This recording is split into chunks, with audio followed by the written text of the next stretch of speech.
വരുന്ന നിയമസഭാ തെരഞ്ഞെടുപ്പിൽ 100-ലധികം സീറ്റുകളുമായി തിളക്കമാർന്ന വിജയത്തോടുകൂടി UDF അധികാരത്തിലേക്ക് തിരിച്ചെത്തുമെന്നാണ് കോൺഗ്രസിന്റെയും UDFന്റെയും സമുന്നതരായിട്ടുള്ള നേതാക്കളെല്ലാം തന്നെ ആവർത്തിച്ച് വ്യക്തമാക്കുന്നത്. കഴിഞ്ഞ തെരഞ്ഞെടുപ്പിൽ അപ്രതീക്ഷിതമായ ഒരു തോൽവിയുണ്ടായി. തുടർച്ചയായിട്ട് 2 നിയമസഭാ തെരഞ്ഞെടുപ്പുകൾ തോറ്റ് പ്രതിപക്ഷത്ത് ഇരിക്കേണ്ട ഒരു സാഹചര്യം UDFന് കഴിഞ്ഞ തവണയുണ്ടായി. കഴിഞ്ഞ 10 വർഷമായിട്ട് UDF പ്രതിപക്ഷ നിരയിലാണ്. എന്നാൽ ഇത്തവണ കഴിഞ്ഞ 10 വർഷത്തെ LDF സർക്കാരിന്റെ, പിണറായി വിജയൻ സർക്കാരിന്റെ ഭരണവൈകല്യങ്ങളെ ചൂണ്ടിക്കാട്ടിക്കൊണ്ട് കേരളത്തെ മുടിച്ച LDF സർക്കാരിനെ തൂത്തെറിയുക എന്ന മുദ്രാവാക്യം മുന്നോട്ട് വെച്ചുകൊണ്ടാണ് UDF ഇത്തവണത്തെ നിയമസഭാ തെരഞ്ഞെടുപ്പിനെ നേരിടുന്നത്. അതിന് ജനങ്ങൾ ഒന്നടങ്കം UDFന് പിന്നിൽ അണിനിരക്കുന്ന ഒരു കാഴ്ച നമ്മൾ കാണുന്നുണ്ട്. അത് പ്രതിപക്ഷ നേതാവ് VD സതീശൻ നയിച്ച പുതുയുഗ യാത്രയിലുടനീളം നമ്മൾ കണ്ടതുമാണ്. ആയിരക്കണക്കിന് 10,000-കണക്കിന് ആളുകളാണ് VD സതീശന്റെ യാത്രയിൽ പങ്കുചേരാനൊക്കെ തന്നെ എത്തിയത്. അപ്പോൾ അത്തരത്തിൽ കേരള ജനതയുടെ മനസ്സ് UDFനൊപ്പമാണ് എന്നത് ഇതിനോടകം തന്നെ വ്യക്തമായിട്ടുണ്ട്. എന്തായാലും കഴിഞ്ഞ തവണത്തെ ഒരു കണക്ക് നോക്കുമ്പോൾ നമ്മൾ കേരളത്തെ 3 മേഖലകളെ തിരിക്കുകയാണെങ്കിൽ മധ്യമേഖലയിലും വടക്കൻ കേരളത്തിലും UDFന് അല്പമെങ്കിലും ഒരു മുന്നേറ്റം ഉണ്ടാക്കാൻ കഴിഞ്ഞിട്ടുണ്ട്, അല്ലെങ്കിൽ അല്പമെങ്കിലും പിടിച്ചു നിൽക്കാൻ കഴിഞ്ഞിട്ടുണ്ട്. തെക്കൻ കേരളത്തിലേക്ക് വരുമ്പോഴാണ് UDF തകർന്നു പോകുന്ന ഒരു കാഴ്ച നമ്മൾ കണ്ടത്. വടക്കൻ കേരളത്തിലും മധ്യ കേരളത്തിലും പിടിച്ചു നിന്നു എന്ന് പറയുമ്പോൾ പോലും അവിടെ വലിയ ഒരു മുന്നേറ്റം UDFനുണ്ടാക്കാൻ കഴിഞ്ഞിട്ടില്ല. എന്നാൽ ഇത്തവണ വടക്കൻ കേരളത്തിൽ, പ്രത്യേകിച്ച് മലബാറിൽ UDF അതിശക്തമായ ഒരു മുന്നേറ്റമാണ് പ്രതീക്ഷിക്കുന്നത്. മലപ്പുറം മുതൽ കാസർഗോഡ് വരെയുള്ള 5 ജില്ലകളാണ് വടക്കൻ കേരളത്തിൽ കണക്ക് കൂട്ടുന്നത്, മലബാർ മേഖലയിലായിട്ട് കണക്ക് കൂട്ടുന്നത്. ഈ 5 ജില്ലകളിലായിട്ട് 48 നിയമസഭാ മണ്ഡലങ്ങളാണ് ഉള്ളത്.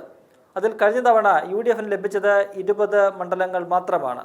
അതിൽ കാസർഗോഡ്, കണ്ണൂർ, വയനാട്, കോഴിക്കോട് എന്നീ 4 ജില്ലകളിൽ 2 സീറ്റുകൾ വീതം മാത്രമാണ് UDFന് ലഭിച്ചത്. കണ്ണൂരിൽ ആകെ 11 നിയമസഭാ മണ്ഡലങ്ങളുണ്ട്. അതിൽ 2 സീറ്റ് UDFന് ലഭിച്ചു. അത് രണ്ടും കോൺഗ്രസിന്റെ സീറ്റുകളാണ്. കോഴിക്കോട് 14 നിയമസഭാ സീറ്റുകളുണ്ട്. അതിൽ 2 എണ്ണമാണ് UDFന് ലഭിച്ചത്. അതിലൊന്ന് മുസ്ലിം ലീഗിനും ഒന്ന് RMPക്കും ലഭിച്ചതാണ്. വയനാട്ടിലാകെ 3 ഉള്ളതിൽ 2 സീറ്റുകളും UDF സ്വന്തമാക്കി. അത് കോൺഗ്രസ് ആണ് വിജയിച്ചത്. കാസർഗോഡ് 5 സീറ്റുകളിൽ 2 സീറ്റുകൾ UDFൽ മുസ്ലിം ലീഗ് ജയിച്ചു. മലപ്പുറത്താകെയുള്ള 16 സീറ്റുകളിൽ 12 സീറ്റുകളും UDF സ്വന്തമാക്കി. അങ്ങനെയാണ് 20 സീറ്റുകൾ നേടാൻ UDFന് കഴിഞ്ഞത്. എന്നാൽ ഇത്തവണ ഈ 48 സീറ്റുകളിൽ ഒരു 30 മുതൽ 35 വരെ സീറ്റുകൾ ആണ് കോൺഗ്രസ് UDF ലക്ഷ്യമിടുന്നു എന്നല്ല, അത്രയും സീറ്റുകൾ UDFന് സ്വന്തമാക്കാൻ കഴിയുന്ന ഒരു രാഷ്ട്രീയ സാഹചര്യം നിലവിൽ വടക്കൻ കേരളത്തിൽ ഉരുത്തിരിഞ്ഞിട്ടുണ്ട് എന്നാണ് നമുക്ക് മനസ്സിലാക്കാൻ സാധിക്കുന്നത്. അവിടെ നമുക്കറിയാം, കഴിഞ്ഞ ലോക്സഭാ തെരഞ്ഞെടുപ്പിൽ വലിയ മുന്നേറ്റമാണ് വടക്കൻ കേരളത്തിലെമ്പാടും UDF ഉണ്ടാക്കിയത്. കാസർഗോഡ് തുടർച്ചയായി 2ാം തവണയും രാജ്മോഹൻ ഉണ്ണിത്താൻ അവിടെ മണ്ഡലം നിലനിർത്തി. കണ്ണൂർ, കോഴിക്കോട് ഉൾപ്പെടെയുള്ള മണ്ഡലങ്ങളിലൊക്കെ തന്നെ ലക്ഷക്കണക്കിന് വോട്ടുകളുടെ ഭൂരിപക്ഷത്തിനാണ് UDF ജയിച്ചത്. അവിടെ ഏറ്റവും ശ്രദ്ധേയമായ പോരാട്ടം നടന്ന വടകര ലോക്സഭാ മണ്ഡലത്തിൽ 1,14,000-ഓളം വോട്ടുകൾക്കാണ് ഷാഫി പറമ്പിൽ എന്ന് പറയുന്ന കോൺഗ്രസിന്റെ യുവമുഖം അവിടെ KK ശൈലജ എന്ന് പറയുന്ന CPMന്റെ സമുന്നത നേതാവിനെ തകർത്തുകൊണ്ട് വിജയം കൈവരിച്ചത്. ഇത്തവണ അവിടെ വലിയ രീതിയിലൊരു ന്യൂനപക്ഷ വോട്ടുകളുടെ കൺസോളിഡേഷൻ UDFന്, കോൺഗ്രസിന്, മുസ്ലിം ലീഗിനൊക്കെ അനുകൂലമായിട്ടുണ്ടാകും എന്ന കാര്യത്തിൽ യാതൊരു തർക്കവുമില്ല. അത് കഴിഞ്ഞ 10 വർഷക്കാലത്തെ LDFന്റെ, CPMന്റെ ഈ ജനവിരുദ്ധ നയങ്ങൾ തന്നെയാണ്. ഒപ്പം തന്നെ ന്യൂനപക്ഷങ്ങൾ കൊണ്ടുള്ള CPMന്റെ സമീപനമൊക്കെ തന്നെ അതിൽ വലിയ ഒരു പങ്ക് വഹിക്കുമെന്ന കാര്യത്തിൽ യാതൊരു സംശയവുമില്ല. BJPക്കെതിരെ അല്ലെങ്കിൽ സംഘപരിവാറിനെതിരെ ശക്തമായ പോരാട്ടം നടത്തുന്നത് ആര് എന്ന ചോദ്യം ഉയരുമ്പോൾ അവിടെ CPMന്റേത് കപടതയാണ് കാണുന്നത്, അല്ലെങ്കിൽ കപട ഫാസിസ്റ്റ് വിരുദ്ധ മനോഭാവമാണ് CPMനുള്ളത് എന്ന് പല തവണ തുറന്നു കാട്ടപ്പെട്ടിട്ടുണ്ട്. അതുകൊണ്ട് തന്നെ ഒപ്പം മാത്രവുമല്ല, വെള്ളാപ്പള്ളി നടേശനെ പോലെ നിരന്തരം വർഗീയത പറയുന്ന, ന്യൂനപക്ഷ വിരുദ്ധത പറയുന്ന ഒരു സമൂഹത്തെ, ഒരു സമുദായത്തെ മാത്രം ഒന്നടങ്കം അടച്ചാക്ഷേപിക്കുന്ന ഒരു നേതാവിനെ കൂടെ കൊണ്ട് നടക്കുന്ന, കാറിൽ കയറ്റി കൂടെ കൊണ്ട് നടക്കുന്ന പിണറായി വിജയനോടുള്ള ഒരു എതിർപ്പ്, അതിനുള്ളൊരു തിരിച്ചടി വടക്കൻ മലബാറിൽ ഇത്തവണ ഉണ്ടാകുമെന്ന കാര്യത്തിലും യാതൊരു സംശയമില്ല.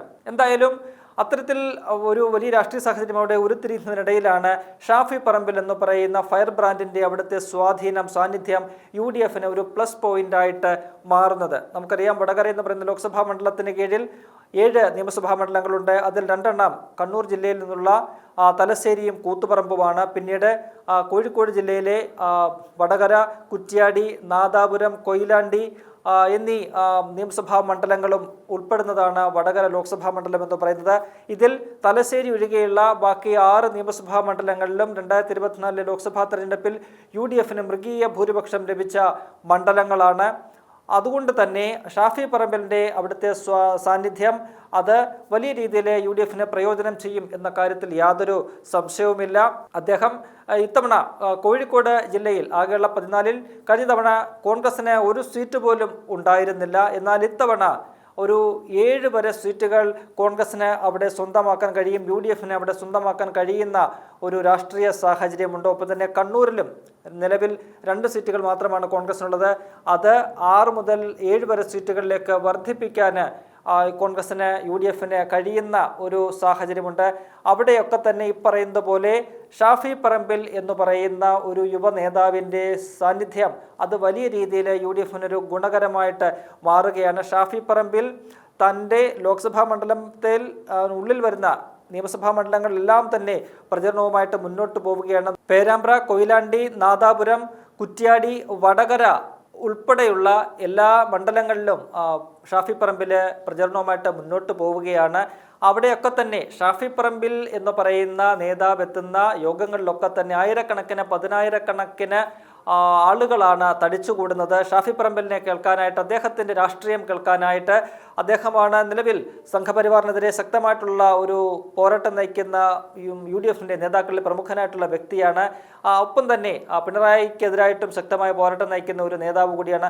അപ്പോൾ അത്തരത്തിലുള്ള ഒരു നേതാവിനെ, ഒരു ഫയർ ബ്രാൻഡായിട്ടുള്ള ഒരു നേതാവിനെ, അദ്ദേഹത്തെ കേൾക്കാനും അദ്ദേഹത്തിൻ്റെ നിലപാടുകൾ അറിയാനും ഒക്കെയായിട്ട് ആയിരക്കണക്കിന് സ്ത്രീകൾ ഉൾപ്പെടെ ആയിരക്കണക്കിന് 10,000-കണക്കിന് ആളുകളാണ് ഓരോ യോഗങ്ങളിലും, ചെറിയ യോഗങ്ങളിൽ പോലും നിരവധി ആളുകളാണ് വന്ന് തടിച്ചുകൂടുന്നത്. ഷാഫി പറമ്പിലിന് ആ നാട്ടിലുള്ള ഒരു ജനകീയതയുടെ ഒരു മികച്ച ഒരു ഉദാഹരണം തന്നെയാണ്. അപ്പോൾ അത്തരത്തിൽ ഷാഫി പറമ്പിൽ മുന്നിൽ നിന്ന് നയിക്കുന്ന ഒരു പോരാട്ടമായിട്ട് വടക്കൻ മലബാറിലെ നിയമസഭാ തെരഞ്ഞെടുപ്പ് പോരാട്ടം മാറുന്ന ഒരു കാഴ്ച നമുക്ക് കാണാൻ കഴിയുന്നുണ്ട്. ഒപ്പം തന്നെ കാസർഗോഡ് ജില്ലയിൽ, കാസർഗോഡ് കഴിഞ്ഞ 2 തവണയായിട്ട് ലോക്സഭാ തെരഞ്ഞെടുപ്പിൽ രാജ്മോഹൻ ഉണ്ണിത്താനാണ് വിജയിക്കുന്നത്. കാസർഗോഡ് ലോക്സഭാ മണ്ഡലത്തിന് കീഴിൽ വരുന്ന 7 നിയമസഭാ മണ്ഡലങ്ങളിലും ഇത്തവണ വലിയൊരു മുന്നേറ്റം, പ്രത്യേകിച്ചും കാസർഗോഡ് തൃക്കരിപ്പൂർ ഉൾപ്പെടെയുള്ള മണ്ഡലങ്ങളിൽ, ഉദുമ പോലെയുള്ള മണ്ഡലങ്ങളിൽ ഒരു അട്ടിമറി നടക്കാനുള്ള സാധ്യതയാണ് നമുക്ക് കാണാൻ കഴിയുന്നത്. അത് രാജ്മോഹൻ ഉണ്ണിത്താൻ വ്യക്തമായിട്ട് പറയുന്നുണ്ട്. ഇപ്പോൾ തവണ തൃക്കരിപ്പൂരിൽ കോൺഗ്രസിൻ്റെ യുവമുഖമായിട്ടുള്ള സന്ദീപ് വാര്യരാണ് അവിടെ മത്സരത്തിനായിട്ട് ഇറങ്ങുന്നത്. കഴിഞ്ഞ തവണ 26,000 വോട്ടുകൾക്ക് വിജയിച്ച മണ്ഡലമാണ്, LDF കൂടെ നിന്ന മണ്ഡലമാണ്. എന്നാൽ ഇത്തവണ അവിടെ കാര്യങ്ങൾ മാറി മറിയും. ഇത് ഈ ന്യൂനപക്ഷ വോട്ടുകളുടെ ഒരു ഏകീകരണമാകും അവിടെ UDF ഗുണകരമായിട്ട് മാറുക എന്നതിൽ യാതൊരു സംശയവുമില്ല. എന്തായാലും അവിടെ ഷാഫി പറമ്പിൽ ഉണ്ടാക്കിയിരിക്കുന്ന ഒരു ഓളം അത് വലിയ രീതിയിൽ CPM പ്രതിരോധത്തിലാക്കിയിട്ടുണ്ട്. CPM വലിയ രീതിയിൽ അങ്കലാപ്പ് അത് സൃഷ്ടിച്ചിട്ടുണ്ട് എന്ന കാര്യത്തിൽ യാതൊരു സംശയവുമില്ല. അതുകൊണ്ട് തന്നെ ഷാഫി പറമ്പിലിനെതിരെ വ്യക്തിപരമായിട്ടുള്ള അക്രമങ്ങളും അധിക്ഷേപങ്ങളും ഒക്കെയായിട്ട് CPM LDF മുന്നോട്ട് പോകുന്ന കാഴ്ചയാണ് നമുക്ക് കാണാൻ കഴിയുന്നത്. കഴിഞ്ഞ ദിവസം ഷാഫി പറമ്പിൽ പറഞ്ഞത് ഈ നേരത്തെ UDF ഉന്നയിച്ച CPM BJP ഡീൽ എന്ന ആരോപണം, അതിൽ ഈ പറയുന്ന CPM അത് വലിയ രീതിയിൽ കോൺഗ്രസിനെതിരെ ശക്ത വിമർശനവുമായിട്ട് രംഗത്ത് വന്നു CPM നേതാക്കൾ. ഒപ്പം തന്നെ പാലക്കാട് UDF സ്ഥാനാർത്ഥി കൂടിയായിട്ടുള്ള രമേശ് പിഷാരടിയെ ഉന്നം വെച്ചുകൊണ്ടാണ് ഈ CPM നേതാക്കളെല്ലാം തന്നെ ഷാഫി പറമ്പിലിനെ ആക്രമിക്കുന്നത്. ഷാഫി പറമ്പിലിൻ്റെ നോമിനിയാണ് പിഷാരടി, പിഷാരടി ഒരു അരസംഖ്യയാണ് എന്ന തരത്തിലാണ് CPM നേതാക്കളൊക്കെ തന്നെ വിമർശനം ഉന്നയിക്കുന്നത്. അതിന് ഇന്നലെ ഷാഫി പറമ്പിൽ ശക്തമായ ഒരു മറുപടി കൊടുത്തിട്ടുണ്ട്. പിണറായിയുടെ മന്ത്രിസഭയിലെ എല്ലാവരും തന്നെ സംഖ്യകളാണ്, അവർക്ക് മാത്രമേ ഇത്തരത്തിലുള്ള അരസംഖ്യകളെ കണ്ടെത്താൻ കഴിയുകയുള്ളൂ. കാരണം പിണറായി വിജയൻ്റെ മന്ത്രിസഭയിൽ ഇരുന്നു കൊണ്ടാണ് വി ശിവൻകുട്ടി ഉൾപ്പെടെയുള്ളവരെ PM ശ്രീ പോലെയുള്ള കേന്ദ്ര സർക്കാരിൻ്റെ പദ്ധതികളിൽ ഒപ്പിട്ട് അതിൻ്റെ കാശ് വാങ്ങാനുള്ള നീക്കം നടത്തിയത്. അപ്പോൾ അത്തരത്തിൽ സംഖ്യകളായിട്ടുള്ളവരാണ് പിണറായി വിജയൻ ഉൾപ്പെടെ ആ മന്ത്രിസഭയിലുള്ള എല്ലാവരും.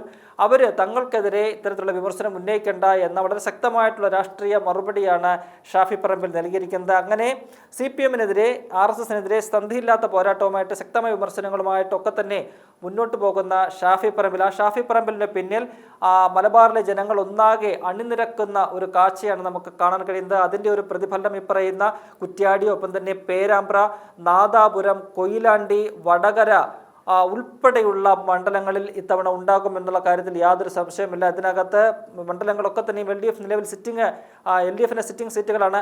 അവിടെയൊക്കെ തന്നെ അഭൂതപൂർവമായ ജനത്തിരക്കാണ് ഷാഫി പറമ്പിലിൻ്റെ പ്രസംഗങ്ങളിലും യോഗങ്ങളിലും ഒക്കെ തന്നെ നമുക്ക് കാണാൻ കഴിയുന്നത്. അതിനൊപ്പം ഈ പറയുന്ന ഭരണവിരുദ്ധ വികാരം കൂടിയാകുമ്പോൾ അവിടെ LDF-ന്റെ CPM-ന്റെ വലിയൊരു തകർച്ച ഇത്തവണത്തെ നിയമസഭാ തെരഞ്ഞെടുപ്പിൽ ഉണ്ടാക്കുമെന്ന കാര്യത്തിൽ യാതൊരു സംശയമില്ല. അങ്ങനെ നോക്കുമ്പോൾ മലബാറിൽ ഇത്തവണ UDF-ന്റെ വലിയ ഒരു തരംഗം തന്നെയാകും ഉണ്ടാവുക എന്നാണ് നമുക്ക് മനസ്സിലാക്കാൻ സാധിക്കുന്നത്.